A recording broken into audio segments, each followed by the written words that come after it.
Welcome to Business Minds. I'm Cindy Bird. I'm a business owner, an educator, and a thinking partner with a passion for helping businesses and people thrive. Business Minds is a place where you can connect with other business owners, with aspiring entrepreneurs, just people who want to be helpful in the business world, be forward thinkers, come up with unique, positive ways to approach perhaps things that they've been struggling with for a while. So this is a place to connect and collaborate, maybe come up with some fresh perspectives and new solutions to things that you hadn't thought about before, or how to approach them before.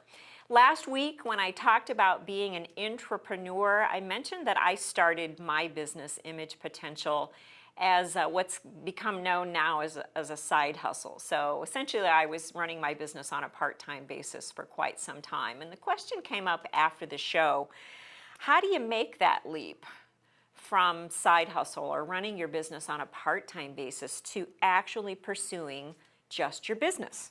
How do you take it to the next level? And I'm really pleased to welcome an individual who's been asking himself those same questions recently. My special guest today, Mike Sabol. Mike, welcome to the show. How are you today? Oh, doing fine. Busy though. Busy, yeah. We've got that July heat back for sure, don't we? We got spoiled with the beautiful weather over the weekend. Warm up for the summertime, so yeah, it's all right. We have to admit it is Illinois and it is July. I always remember these kind of days when it's 20 below wind chill and 5 degree. You're right. We're always complaining about the weather, or I guess if the weather didn't change, we'd lack something to talk about once in a while. But Mike has a long history as a producer in broadcast media of a variety of types, including local radio, and he's also produced a lot of the programs, helped produce programs here with Peoria Life, correct? Including sure. Business Minds. Every once in a while, he's been behind the scenes. So today we got him out from behind the scenes and in front of the camera. And Mike, I'd love for you to tell us more about your background and more about the part-time business you've been running. Sure. I go back growing up in Streator, Illinois, listening to WLS for many years. That was my station. And so not only was the music a big inspiration for me, I love music, and I've been playing music since I was about a kid, banging away on the piano, writing my own songs by about 10 or 11 years old. But I also found broadcasting another way out of doing something. That possibly my mom and dad actually sat me down one night and said, do you really like to do radio? Because I was just kind of pretending to talk up radio or play records and all, like I was a DJ. And I said, well, that's an option. Sure, I like it. But deep down, I also like music. So I was kind of combining both of it. And then I realized that you can actually get paid to be, not only do music, but you get paid to play records too. So, but the first came up, it was the media. And we call it media today, but back then it was broadcasting or radio. So I had the opportunity to work more in radio and actually make some money through high school. The music was always kind of secondary. You have a band in high school, and you think about maybe being a rock star and all, and so you keep at it. But the paycheck came in for radio, and that's where I decided to go to school, college, moved to Peoria, and pursue radio, and also had a graphic arts background as well. So right away I got hired, again, part-time job, going to college, and writing songs and dabbling with that, but you really have the passion for all of it. And so even from that time, I was balancing things from doing music, working a part-time job, going to college, and just having life for friends, So that turned along to the point when I went full-time in the broadcasting industry. So I've been in broadcasting for over 30 years, and the paycheck, the bills are paid, but you still dabble in music. And so I built a studio in my house, and I've had a little studio even when I was in high school. So I started to do some work in my studio for the music aspect of it, and I was approached to do some work in my studio to make money on the side, producing some music tapes for like the Paradise Casino. I actually, one of my dreams was to be an organist at a ballpark. And I got to do right. And so I had some keyboards and all, and I was hired by the Peoria Chiefs to do all the keyboard stuff to tape, and then they played it at Old Mine and Field. So I realized there's something going on here. There's still, and as years go on, I really built my studio to do music. And so I made a couple of records. We've written songs and just but it's still balancing the full-time broadcast career versus the music career. And so I've had opportunities to still make money on the side with my studio. Okay. And it was around 95 to about 2000 I decided to become a entrepreneur, thinking I could actually take my studio and make some money with it. So I became a doing business as. Okay. So I started a company and put a title on it, and it actually incorporated after a while. And I got work in to do voiceover work, commercials.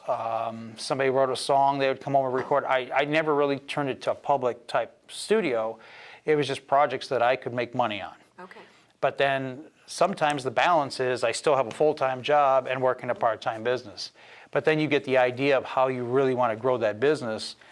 And on the side thinking, I would almost rather sometimes spend a whole day in my studio working than go to work. And that does happen. And it's not a bad thing, but as the time goes on, and then my daughter was born right around 2000. Well, she was born right before 2000. That's when I really took a leap of, hey, I want to do more of my business and less of the full-time job. And I had to stay around full-time still to help my daughter grow. She was born preemie, but healthy and all, but I had to stay in my full-time job a little bit longer. And then I decided to take the leap and do my business full-time. And that was a big challenge, because even though you can plan so much, because of the nature of business I'm in, people want your services, but maybe they don't want to pay, or maybe they can't afford this, so you make payment plans, and then you have your payment plans that you have to work out. So financially, it was a struggle at times, and you get scared. And so then, fortunately, I went back full time, and I've been back full time working again for in the broadcast industry. But it was a few years ago, I felt like I want to take another leap, but not like anything I've done before. I want to be smarter with it. I have the passion for it, but yet I actually see more of a niche of this business. And it was a couple of years ago, I was in a long traffic wait to get into the farm show down in Decatur. It takes about an hour to get on that farm show. Okay. And I thought, audiobooks is the way to go. And I also use music composing as maybe a secondary angle of composing music for some of these books. And the more I thought about this and that traffic, the more I'm thinking, I want to really focus on that. And I never had a powerful plan like that as I did that moment. I've had ideas, I have clients, I still have clients, coming to my studio and doing some work. But the focus to sit in the studio all day and put an audiobook together, maybe compose some music for that person, it's like the best of all worlds. It's still a media-related industry, still consists of marketing, and then you also put together a creativity plan of some music or something to go with that work. And this has been... It was that idea that really grabbed you that day. Right. It was just the very thought of this might be the way to move forward. This might be, as you say, the best of both. Right. Blending those things that you have experience in, but that also matter to you quite a bit, right? It adds up. If you really look at the numbers of the time spent and where audiobooks are coming from today. I did produce some audiobooks in my time. Somebody would come over and read an audiobook, and you'd charge them a few bucks or whatever, and away you go. But the industry's out there, and so the past 2 years I've been redeveloping my business strategy to say, what if I did this in a few years? What if I could walk away from the full-time broadcast career and pursue audiobooks? And I also am involved with Peoria Life and continue that. But this is all kind of blends together, and that's fine. But for the first time in 25 or 20 years, maybe 25 years of, hey, I want to run my business, this is the first time I'm like, hey, this is something, and maybe we couldn't have done this 10 years ago. Maybe things, there's a market that changes. Sure. So finally I realized this is what I really like to, and involve my daughter. My daughter, after being, she just turned 18 last year, and she graduated from high school. She's loves graphic arts and animation and video work. So maybe there's something we can actually tie in that kind of work with what I produce. So I've actually kind of formed pretty much an agency, or I need to form an agency to help bring all this work in, but then produce it. And I'm more the producer. That's where my passion is. So I love the backstory, Mike, because it tells me so much about you and why you're passionate about music, why you're also passionate about the broadcasting side, that you've spent quite a bit of time in that industry, but you also have those things that matter to you a lot that are something that you've infused into your business, just kind of dabbled here and there. It sounds like you mentioned the word, you've been trying to balance it all, and oftentimes that's how it feels when you're working full-time and you're running a business on a part-time basis. I can definitely attest to that, and there are those days where you wish I could just do the business, because you find yourself, you keep being drawn in that direction, and then you get sidetracked. You're drawn back, oh, it's the business. And you are at a point now, from what I'm hearing you say, where you're ready. It's as if a lot of things are coming together for you. And I know for me, it was the reality of, I'm not getting any younger. If I'm going to launch this business as a business and stop doing it on a part-time basis and keep getting sidetracked by other things, it's not going to happen. If not now, when? And so I have a unique approach that I use with startup businesses. I'm a branding specialist, so I have a unique approach that I bring to the table to help people, all the way from something as basic as what should I call this business to what's our vision, our mission, and so forth. I believe that this same approach can help you, Mike, because it can give that separate, distinct identity to what it is you're wanting to create as your business, as this agency that you describe. Instead of thinking of it as something that you've got to continue to fit in your life and balance, you get to think of it as it is its own entity, separate and distinct. And it's taking all those multiple passions that you have and rolling them into this one entity. So that's what I want to share with you. I call it a branding foundation. It helps express who you are, what you stand for, why people should care to use your services. It helps you position your business in the minds of your potential customers so that they clearly see how your business is different than other options that are out there. So when you have that branding foundation, I also believe it's a way to reinvigorate that long-held dream that you've had for quite some time now and really actually get it going. So my approach is, I call it the bird's eye view. Okay, I hear you people groaning out there right now, but hey, it works. 3 parts: vision, which is why the business exists; mission, what the business does in order to fulfill that vision and serve the customers; and values are how the business will do its work. Those 3 basic elements provide guidance and direction to absolutely everything that you do with this business, from formation through strategy development, through hiring employees. It's running through everything that you do. And it also helps you not wander from your principal focus when you've got this foundation in place. So I want to walk you through the process, and we'll see how far we get today. I want to tell viewers, normally this is a process that takes anywhere from a few weeks to several months to maybe a little longer, depending on what a business is hoping to accomplish with this branding foundation.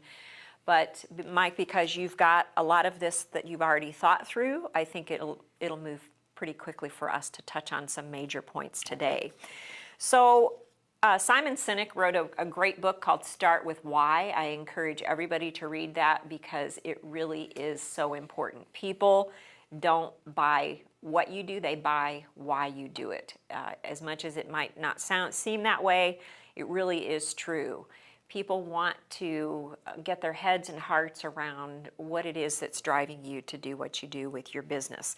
And so when you think about business values, that's actually the starting point, is the business owner, the founder of the business. It's going to be your values, your passions that influence where this business goes and what it's all about. These are the values that are most important to you. It'll help you identify why the business exists.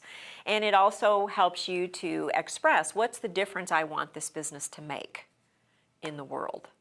And really it is that kind of vision statement that we're ultimately going to talk about today. So it's a given that people are passionate about their significant others, their families, and so forth. You mentioned your daughter and your wife, of course. So we don't necessarily put that on the list of passions. These are things that energize you, things that blow your hair back. And values are those things that shape your beliefs and guide your behavior. Values you've probably held for most of your life. Our values are shaped at a young age and sometimes evolve over time, depending on people and circumstances and how they influence us. So Mike, what are some values that shape your beliefs and guide your behavior? What would you put on that list? You know, I know my daughter is also inspiring to me because I see the passion for what she wants to do with her creativity. She's creative, and I want to use my business, basically how it's funneled, everything that I've done from broadcasting to music to arts, funnels to where I sit here today. I like to bring her into that funnel. So the value of to have I do everything myself with this business, to have a family business to start off, that's a value for me. Good. I really, Family is a value for you. Great. Write that down in your notes. Family is a value. You mentioned creativity also as something that you value highly. And that's very clear. In the industry you're in, when you talk about being able to write songs, obviously that takes creativity. It goes back to I played sports. My knees really prove it. Spending basketball practice, football practice, whatever it is, I couldn't wait to get home. Okay, so sports really wasn't a passion.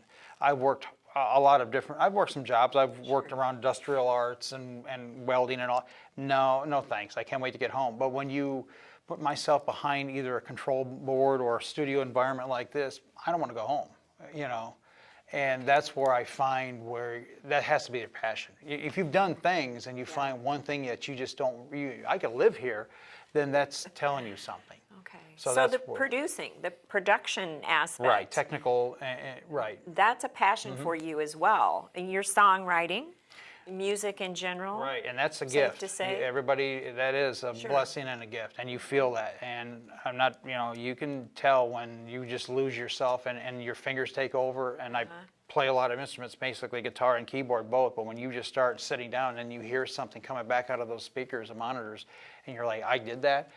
That's something that you have to, I hope, not question about it. But viewers, I wish you could see his face right now up close. The energy that I'm getting from Mike just as he talks about these things that he's passionate about. So, values, family, creativity. You told me in a previous conversation that positivity is something that you value. I've been around, right. And ever since I was a kid, I know life is tough. We all face different things. But when you are around people who want to bring you down and actually I've known people who have been on drugs, and I've never done drugs, but you want to help them out or understand that, hey, look, I respect what you do, but there's a better world out there. Don't give up. So I've been around those situations that you can help and give somebody encouragement to continue to do something better. And that's why I've always worked. So I see, work ethic is, that's a value. Positive. Right, because I've been attitude, I've been on the negative outlook. side a lot of things, and you just don't get anywhere with it. You really don't. No, I agree. But I'm also hearing you say there's an element of compassion to you. You see someone else who maybe is struggling in some way, and you've reached out to that person. So helping people. Right. In fact, I've tried to go out to be a firefighter. I forgot to bring that up. Firefighter was always a #1 job. And actually, about 25 years ago, I went out for the test, and it put me in the hospital.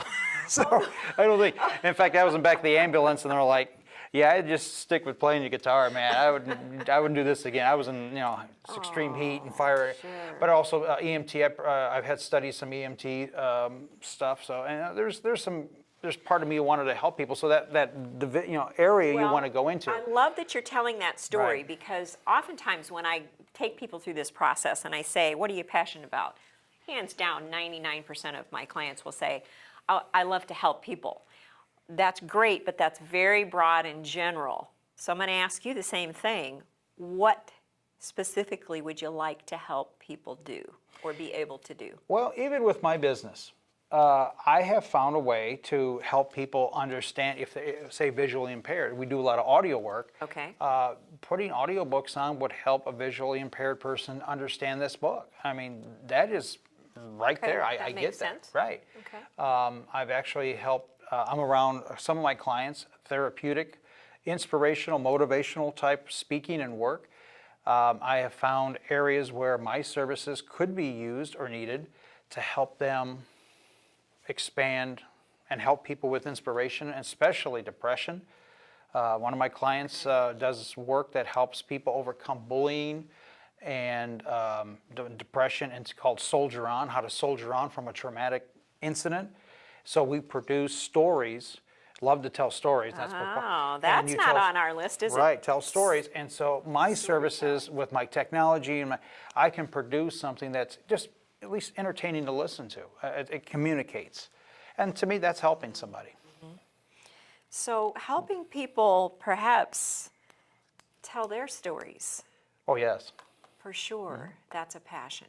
Okay, so that explains A lot of my work that I want to deal, or, well, not deal, but the clients I would want to work with have to have some kind of historical or at least something that would help somebody to learn or experience something better from our work. Okay. That would be the mission and the goal from that. But that is part of helping.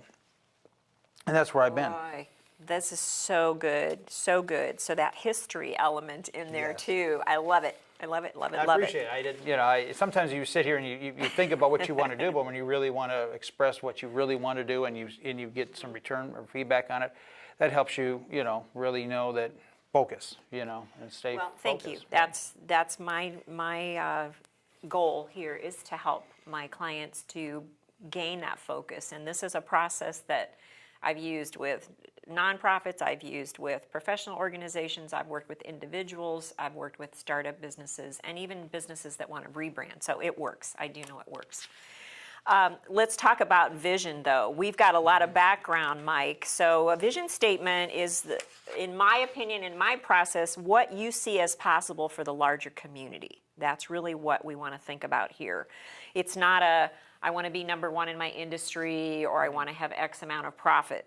Those are goals. That's not a vision statement. So it's thinking about, is there something going on in the world that you feel strongly about because of your values and interests? And I think you started to convey that in our previous conversation just a moment ago when you said you're supporting people who are creating books or other content that can be recorded and then broadcast in some way, because what they're doing is helping people have better experiences or to experience something better, to tell their story, to be able to communicate. So I've given you a place under Coaching Point 2. This is probably not the venue today, but it's something you might want to reflect on a little bit more, but let's at least talk about it a little bit. Is there something going on in the world that you feel strongly about because of your values and interests? Is there something you think the world needs or could benefit from? And what's a difference that you'd like to make in the world? That can be translated into a vision statement that starts with, my vision is a community or world in which or a world where. And I've given you a couple of examples there. I'll read one example for viewers. A world where everyone, regardless of income or geography, has access to the benefits of technology. That's just an example. So this is a very personal statement for you to come up with. So what are you thinking, Mike? Well, when you speak world, first of all, you're thinking about even this technology we have here with Peoria Life that we're on right now. Somebody in England or Europe can see this. Somebody can see this in Morton or Right. in We California. have access. And a lot of So- people say, well, I can't change the world. Why does my vision have to Right. be for the world? Where it's that higher level that drives us, because you're always striving to achieve it then. So you have the internet as a tool to communicate with the world, and that's an outlet. My angle of work is being a songwriter, communicator with books, is to have one person that is maybe in pain, that went through a situation. It can be a breakup of a relationship, a loss of a loved one, whatever that need is needed. But they hear my music. They hear that person's voice. They hear that story. Or choose just to come across something either on a YouTube basis or on a website that we market this through. And they feel like, well, I'm not alone. I get it. Okay. I can relate to. I'd rather have somebody sit and listen to my songs 4 or 5 times in a row and cry out their pain. And I have written that kind of work, or that music. Maybe it's not even the lyrics. Maybe it's just the music itself. That is my goal. That is my change in the world, to have at least one person hear what we have done. And we, meaning it could be a client of mine, we collaborate, or it's my work, but they hear that piece. And it's okay. And that's just what you want to go. That's where I want to be always positive, and I feel compassionate to help somebody who's been through some kind of a pain. We're all in pain. We suffer a loss. It can be anything, and I've been there sometimes. I mean, I've been there. I know what it's like. And sometimes you don't feel like anybody knows you around.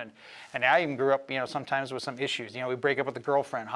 Nobody calls you, and then now you have a source to find stuff to help you overcome things. And music is so powerful, but Right. I love that you're thinking also it's maybe hearing someone reading an audiobook about how to overcome a Right. setback, or someone's telling their story about a horrible situation that they had to deal with, and you are inspired by that. We see examples of that all the time.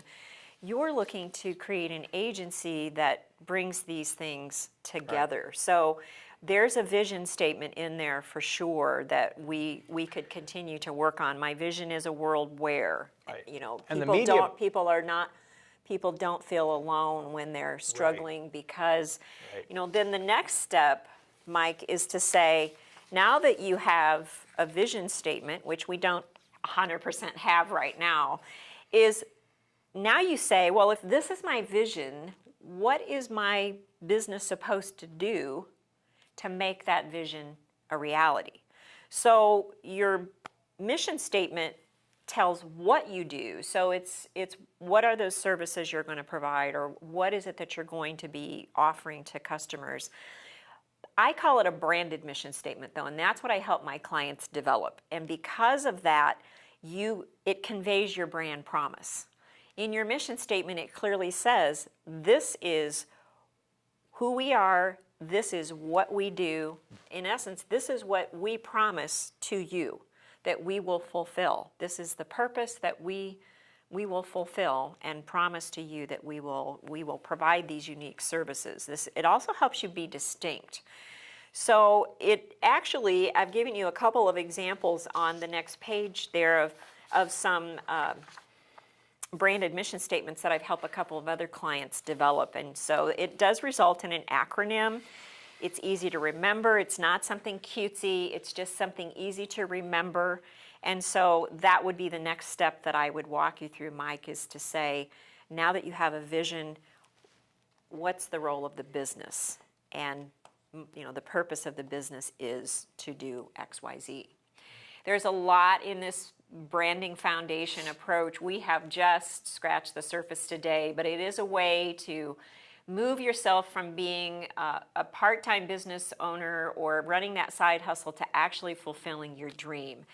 I look forward to seeing you next week. You can find Business Minds on Facebook, like, comment, and let me know if you'd like to be a guest on this show. I've got lots of plans coming up for August and September, currently booking guests for those opportunities. Most of all, Mike Sabol. Thank you. Thank you so much. You're welcome. You can look forward to a follow-up show with Mike, because once I help him, or if he wants to work with me after today, we move forward, he moves forward with actually establishing this business, I want to have him back so he can share that with all of you. It's going to be so exciting to do that. Thank you so much, Mike. Thanks, Cindy. Have a great week, everyone. PeoriaLife.com